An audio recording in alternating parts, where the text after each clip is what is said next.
Cabinet में से एक भी मंत्री आपको नहीं मिला उनको रिसीव करने के लिए? एक भी मंत्री आपको नहीं मिला। कार्यक्रम को आपने ऐसे जगह पर किया जिस जगह पर ठीक से कार्यक्रम ना हो सके। और द्रौपदी मुर्मू जी का आप अपमान नहीं कर रहे हो, प्रेसिडेंट का अपमान कर रहे हो। যে শিক্ষায় উনি শিক্ষিত করে তুলছেন আমাদের পশ্চিমবঙ্গের জনগণকে, এটা আগামী দিনে আমরা কিন্তু ডিসরেসপেক্ট করতেই শিখবো। আমরা কিন্তু সম্মান দিতে শিখবো না। তার কারণ উনি আমাদের এই রাজ্যের মুখ্যমন্ত্রী, ওনার কাছ থেকে এই পশ্চিমবঙ্গের জনগণের অনেক আশা ছিল। কিন্তু 11 থেকে পরপর যেভাবে সময় গড়িয়ে গেল, দেখা গেল যে উনি পশ্চিমবঙ্গবাসীর কোনো রকম স্বপ্নকেই পূরণ করলেন না। कहीं आपको अगर कोई टीएमसी का बंदा मिले तो उससे पूछिएगा और उससे कहिएगा कि मुझे सड़क पे एक आदमी मिला था, वो कह रहा था, वो तड़प रहा था कि वो शत्रुघ्न सिन्हा का बांग्ला भाषण सुनना चाहता है, वो कीर्ति आजाद का बांग्ला में भाषण सुनना चाहता है, वो यूसुफ पठान का बांग्ला में भाषण सुनना चाहता है, वो हमारी जो हमारी एक दीदी तेलंगाना से गई है, मेनका गुरुस्वामी, उनका भाषण बांग्ला में सुनना चाहता है। और राजीव कुमार जी जो टूटी फूटी बांग्ला बोलते हैं, उनका भी स्पष्ट बांग्ला में भाषण सुनना चाहता है। ठीक है ना। पश्चिम बंगाल में एकमात्र एक ही पार्टी है जो हिंदी भाषी सेल चलाती है, वो पार्टी का नाम तृणमूल कांग्रेस। 3 ट्राइबल महिलाओं को सड़क पर दंडवत कराते हुए वो लोग कार्यालय पे टीएमसी के लेके गए और कहा तुमने भारतीय जनता पार्टी ज्वाइन करने का गुनाह किया है, इसका तुम्हें पाप का प्रायश्चित करना होगा, तुम दंडवत करते हुए टीएमसी के कार्यालय में आओ। और उसके बाद उनका जबरन टीएमसी का झंडा थमाया गया। पश्चिम बंगाल में सियासी गर्मी आ चुकी है, क्योंकि पश्चिम बंगाल के विधानसभा चुनाव बेहद समीप है और उससे ठीक पहले मुख्य विपक्षी दल भारतीय जनता पार्टी ने परिवर्तन यात्रा शुरू की है, जो कि समाप्त होगी प्रधानमंत्री नरेंद्र मोदी की ब्रिगेड रैली के पास। इसी के लिए पूरे पश्चिम बंगाल में ब्रिगेड चलो करके एक पूरा का पूरा कैंपेन चल रहा है। दूसरी तरफ प्रदेश की मुख्यमंत्री ममता बनर्जी 2011 वाले रंग में नजर आ रही है। उन्होंने फिर से धरना देना शुरू किया है। धरना अमूमन वैसा ही नजर आ रहा है जैसा सिंगूर के समय में था। तो ऐसे में प्रदेश की जनता ममता बनर्जी या नरेंद्र मोदी के बारे में क्या सोच रही है, इस बार जो परिवर्तन की बात मुख्य विपक्षी पार्टी कर रही है वो होगा, या टीएमसी जो बार बार कह रही है कि चौथी बार भी ममता दीदी सरकार में रहेंगी, वो सत्य होगा, ये जानने के लिए एक बार फिर से हम पहुंच चुके हैं टॉलीगंज की सड़कों पर। यहाँ कुछ लोग मिले हैं जिनसे चर्चा होगी कि क्या इस बार का मिजाज रहने वाला है। भाई साहब थोड़ा आगे आ जाएंगे आप। क्या नाम होगा भैया आपका? मेरा नाम पारिजात चंदो है। परिजात, आप बोल सकते हैं बंगाली में, आप जिसमें कंफर्टेबल हो उसमें बोले, मैं हिंदी में बोलूंगा, मेरी हिंदी समझ लेंगे? हाँ। ठीक है। तो मुझे ये बताइए, बड़ा एसआईआर और इधर परिवर्तन यात्रा दोनों घमासान लगातार चल रहा है। कल हमने देखा राष्ट्रपति महोदय जी का यहाँ पे दौरा था, तो उसको लेकर भी राजनीति तेज हो गई। बीजेपी वाले कह रहे हैं कि राष्ट्रपति जी का अपमान हो गया, टीएमसी वाले कह रहे हैं कि जैसा राष्ट्रपति कार्यालय ने कहा हमने वैसा किया। आम जनमानस बंगाल का क्या सोच रहा है, किस तरफ उसका दिमाग जा रहा है? फिर से दीदी या इस बार खेला? দেখুন, প্রথমে 2011 সালে পরিবর্তন হয়েছিল। হ্যাঁ। আর এবার যেখানে দেখা যাচ্ছে এখানে পরিবর্তন এবার চাইছে বাংলার মানুষ। আচ্ছা, পরিবর্তন का परिवर्तन পরিবর্তন। হ্যাঁ। ঠিক আছে, যেটা অবশ্যই দরকার। কারণ আমরা দেখলাম যে পশ্চিমবঙ্গবাসী আপামর জনগণ দেখলো যে কিভাবে সংবিধানকে অপমান করা হলো, সংস্কার করা হলো। যেখানে দ্রৌপদী মুর্মু আমাদের মহামান্য রাষ্ট্রপতি মহোদয় উনি ছিলেন, সেই প্রোটোকলকে ভেঙে উনি একটি অসভ্য নজির সৃষ্টি করলেন আমাদের এই রাজ্যের মুখ্যমন্ত্রী। যেই শিক্ষায় উনি শিক্ষিত করে তুলছেন আমাদের পশ্চিমবঙ্গের জনগণকে, এটা আগামী দিনে আমরা কিন্তু ডিসরেসপেক্ট করতেই শিখবো। আমরা কিন্তু সম্মান দিতে শিখবো না। তার কারণ উনি আমাদের এই রাজ্যের মুখ্যমন্ত্রী, ওনার কাছ থেকে এই পশ্চিমবঙ্গের জনগণের অনেক আশা ছিল।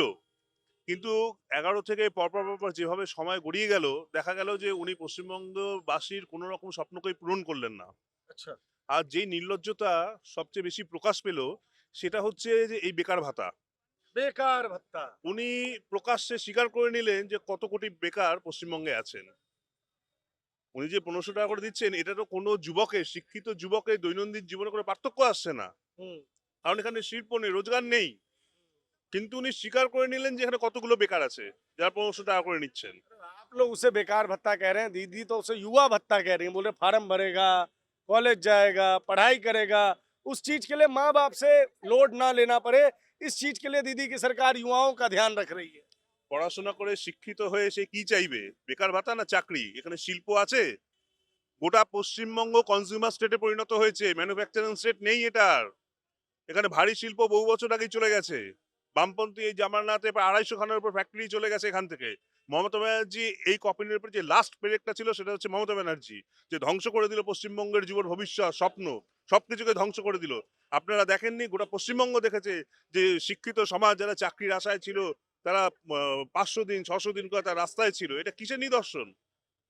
তারা কি 150 টাকা 1500 টাকা বেকার ভাতার জন্য তারা পরীক্ষা দিয়েছিল, টেট ক্লিয়ার করেছিল? তারা চাকরি চেয়েছিল, তারা সম্মান নিয়ে বাঁচতে চেয়েছিল। কিন্তু বর্তমানে মমতা ব্যানার্জি এবং তার যে মন্ত্রিসভা, যারা প্রত্যক্ষভাবে চুরির সঙ্গে যুক্ত, যারা জেল খাটা মন্ত্রিসভা, তারা কি দিল পশ্চিমবঙ্গবাসীকে? এটা আমাদের দুঃখ। মমতা ব্যানার্জিকে পশ্চিমবঙ্গবাসী এনেছিলেন, কিন্তু এখন তারা মানে অসহ্য হয়ে যাচ্ছে, সাফোকেটেড হয়ে যাচ্ছে। এই অবস্থার আমরা পরিবর্তন চাইছি। चलिए अब छोटी सी प्यारी सी बच्ची है यहाँ पे एक, कितने वर्ष की है ये अभी? 6 महीने की। 6 महीने की है। हाँ, अच्छा दीदी, क्या आपको तो लक्की भंडार का पैसा मिलता होगा? लेते हैं। नहीं लेते? हम कमाते हैं ना। आप हमको कमाते हैं? हाँ, हमको भिक्का नहीं चाहिए। आपको भिक्का नहीं चाहिए? बाबू बाबू आप देश का भविष्य हैं, मेरा वर्तमान खराब मत कीजिए। आप जो माइक लेंगी तो मैं बात कैसे करूंगा? हाँ? क्या करती है दीदी आप? हम काम करते हैं, फिजियोथेरेपिस्ट है। कैसा है बंगाल का माहौल वगैरह? मंगल परिवर्तन चाहता है, हाँ। और परिवर्तन तो गेरुआ का ही होगा, गेरुआ का होगा, मतलब भाजपा का होगा। भाजपा का। क्यों भाजपा में ऐसा क्या है? क्योंकि परिवर्तन तो होगा उन्नति का। हाँ उन्नति- कोई नहीं आप छोड़िए, आप बोलिए। उन्नति हाँ। चाहता है मंगल का लोग। बहुत हाँ। देख लिया दीदी का हाँ। जो परिवर्तन हो, चोरी दुर्नीति। हाँ। अभय जो बोले, मेरा हाँ। लड़की भी है, वो भी बड़ा हो रहा है, उसका हाँ। भी अभय का जैसा कोई कुछ नहीं कर दे, ऐसा भी हम सोचते हैं। परिवर्तन तो होना ही चाहिए। दीदी पे भरोसा नहीं रहा क्या? एकदम ही नहीं, क्योंकि दीदी के ऊपर कौन भरोसा करे। दीदी तो खुद लड़की होके हम लोग को राष्ट्रपति लड़की है, उसका भी कोई बात नहीं, कोई बात नहीं, उसको कोई भी बात उसको नहीं। भी नहीं छोड़ते हैं, हाँ, उसका भी आसम्मान करता है। हाँ। तो दीदी को कौन चाहेगा? अच्छा ये बताइए मुझे दीदी, आप कह रहे हैं राष्ट्रपति का अपमान, आपने कहा ये सारी चीजें, दूसरी तरफ दीदी कहती हैं कि महिलाओं के उत्थान के लिए, उनके एम्पावरमेंट के लिए दीदी ने लक्की भंडार जैसी योजना चलाई, सरकार में महिलाओं की भागीदारी बढ़ी, महिलाएं जो हैं वो जितना सेफ पश्चिम बंगाल में फील करती हैं वैसा कहीं फील नहीं करती। ये तो बाकी सब बीजेपी का प्रोपेगेंडा है पश्चिम बंगाल के लोगों को बदनाम करने के लिए। दीदी इतना बोल रहा है, जहाँ पे मोदी जी की सरकार भी बन चुकी है, वहाँ पे भी सब महिला कुछ ना कुछ मिलता है उस लोगों को, मगर ऐसा भिक्षा में नहीं। महिला वहाँ पे काम करके कुछ लोन जैसा कुछ है, लखपति दीदी की बात कर हाँ रही हैं हाँ, लोन अच्छा। जैसा कुछ है। हाँ, हमको उस नाम उतना नहीं पता है। हाँ। वो उससे महिला खुद के पैर में खड़े हो सकते हैं, हाँ। तो ऐसे ही उन्नति हो रहा है। चलिए ठीक है। क्या लग रहा है कल जो प्रेसिडेंट वाली कंट्रोवर्सी हुई पश्चिम बंगाल में, पूरी चर्चा रही इस चीज को लेकर, क्या जमीन पर कुछ उसका माहौल है? देखिए टीएमसी तो एंटी ट्राइबल पार्टी है। एंटी ट्राइबल पार्टी बिल्कुल। आज तो मैडम सीएम जो ट्राइब्स थी उनके साथ धर्मतला में डांस करती हुई नजर आई आज थी। देखिए है ना, इसके पहले उनकी वीडियो बाहर निकाल कर देखिएगा, हमारे ट्राइबल कम्युनिटी की बहनों के साथ में एक पर्टिकुलर नृत्य चल रहा था, उसमें उन्होंने हिस्सेदारी ली थी। हाथ में ग्लव्स पहन करके वो नृत्य कर रही हैं, बाकी सबके हाथ नॉर्मल है, इनके हाथ में ग्लव्स थे। टीएमसी की नेत्री बालूरघाट टाउन में, जहां तक दक्षिण दिनाजपुर जिला है, भारतीय जनता पार्टी को 3 ट्राइबल महिलाओं ने ज्वाइन किया था। इन तीनों महिलाओं को सड़क पे दंडवत कराते हुए टीएमसी के कार्यालय पे लेके गए थे आज से 3 साल पहले। आप खोल के देख लीजिए गूगल पर, अगर मैं मिथ्या बोल रहा हूं विथ फुटेज आपको मिल जाएगा। 3 ट्राइबल महिलाओं को सड़क पर दंडवत कराते हुए वो लोग कार्यालय पे टीएमसी के लेके गए और कहा तुमने भारतीय जनता पार्टी ज्वाइन करने का गुनाह किया है, इसके तुम्हें पाप का प्रायश्चित करना होगा, तुम दंडवत करते हुए टीएमसी के कार्यालय में आओ। और उसके बाद उनका जबरन टीएमसी का झंडा थमाया गया। अच्छा हाँ जी, सुन लीजिए, इनके ममता जी के कैबिनेट में एक मंत्री थे अखिल गिरी, द्रौपदी मुर्मू जी को लेकर उसने जो बात कही थी, मैं आपको कैमरा के सामने बोल नहीं सकता हूँ, एकांत में भी नहीं बोल पाऊंगा, इतने गंदे शब्दों का प्रयोग किया था। वो आज भी एमएलए है, वो आज भी एमएलए है, ममता जी के पार्टी का बड़ा नेता है। तो ये बात जो वो बोल रहे हैं ना, इसका कोई आधार नहीं है कि दे आर प्रो ट्राइबल्स, ऐसा नहीं है भाई, दे आर वेरी। अभी आपने देखा होगा कि जब ऐसी सारी चीजें हुई ना तो कुछ तस्वीरें दिखाई गई जिसमें नरेंद्र मोदी की, लाल कृष्ण आडवाणी की और मैडम प्रेसिडेंट की फोटो थी। वो शायद जब लाल कृष्ण आडवाणी जी को भारत रत्न मिला था, तो शायद उस टाइम की तस्वीर है या कोई अवार्ड मिला था शायद। सर आपको हाँ। मैं बताता हूँ, देयर आर सर्टेन प्रोटोकॉल्स। हाँ, राष्ट्रपति जी हाँ, को आपने देखा होगा, हम्म, जब भी सेरेमनी भी होती है ना हाँ, अवार्ड्स की, हाँ, उसमें खड़े होकर के वो उस चीज को पहनाती हैं। हाँ, ये प्रोटोकॉल है सर। हाँ, जो लोग को एजेंडा बनाना है, नैरेटिव बनना है, उनकी बात अलग हो गई। हम्म, राष्ट्रपति जी अपना प्रोटोकॉल फॉलो करती हैं। She is the first citizen of India. हाँ, कोई प्रोटोकॉल उनका टूट नहीं सकता है। सब कुछ पूर्व निर्धारित होता है। हमारे प्रदेश के अंदर में ये चीज हुई है। इसको लेकर के जब देश के प्रधानमंत्री, देश के गृह मंत्री बात कह रहे हैं, तो वो भी सारा ही विचार के बाद ये बात को कह रहे हैं। ममता, ऐसी बात तो है नहीं कि ममता दी ने कुछ कहा और भारतीय जनता पार्टी कुछ कह रही है, कोई और पार्टी कुछ कह रही है। स्वतः राष्ट्रपति जी ये कह रही हैं कि आपने जो किया है वो गलत है। आप सोचिए ना सर, पूरा कैबिनेट में से एक भी मंत्री आपको नहीं मिला उनको रिसीव करने के लिए। एक भी मंत्री आपको नहीं मिला। कार्यक्रम को आपने ऐसे जगह पर किया जिस जगह पर ठीक से कार्यक्रम ना हो सके। और द्रौपदी मुर्मू जी का आप अपमान नहीं कर रहे हो, प्रेसिडेंट का अपमान कर रहे हो। फिर आप उसके बाद भी जो बातें कही है सर, ऐसी बातें कौन बोलता है? इसके पहले क्या भारत भर में बहुत सारी पॉलिटिकल पार्टीज हैं।